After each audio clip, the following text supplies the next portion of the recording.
এবারে আর আগের ঘটনার পুনরাবৃত্তি নয়। ধীরে সুস্থেই ফের নোটবন্দির পথে ভারত। বাজার থেকে তুলে নেওয়া হচ্ছে 5 টাকার কয়েন। আপনার কাছেও কি রয়েছে সেই কয়েন? কি করবেন জানুন বিস্তারিত আজকের প্রতিবেদনে।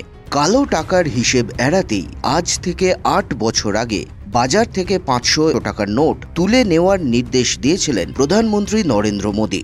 তবে তার নেওয়া হঠকারী সিদ্ধান্তে যে সিস্টেমকে একেবারে নাকানি চোপানি খেতে হয়েছিল সে কথা অস্বীকার করার জায়গা নেই। সবচেয়ে বেশি সমস্যায় পড়েছিলেন সাধারণ মানুষ।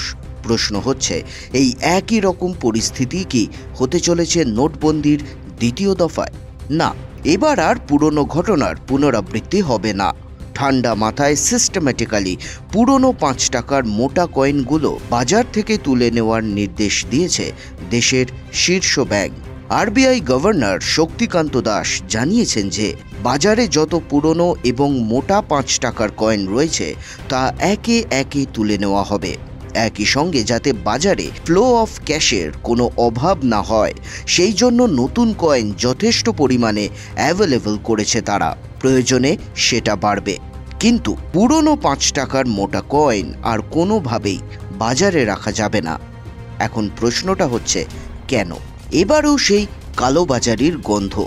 সূত্রের খবর, ভারত লাগোয়া প্রতিবেশী দেশ নেপাল এবং বাংলাদেশে যথেষ্ট পরিমাণে পাচার করা হচ্ছে 5 টাকার পুরনো কয়েন।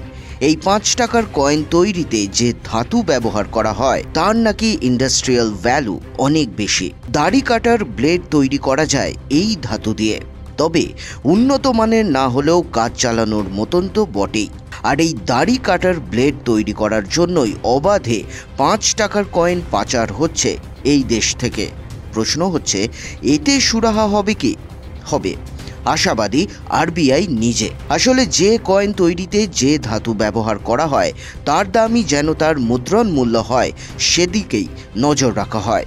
কিন্তু পুরনো 5 টাকার কয়েনে যে ধাতু ব্যবহার করা হতো সেই ধাতুর অনেক দাম। মুদ্রণ মূল্যর থেকেও ধাতুর মূল্য ছিল বেশি। তবে নতুন 5 টাকার কয়েনে ধাতুর পদার্থ বদল করা হয়েছে, ফলে অবাধ পাচার বন্ধ করা যাবে বলে আশাবাদী দেশের শীর্ষ ব্যাংক। দেখতে থাকুন বিজনেস প্রাইম নিউজ। জীবন হোক অর্থবহ।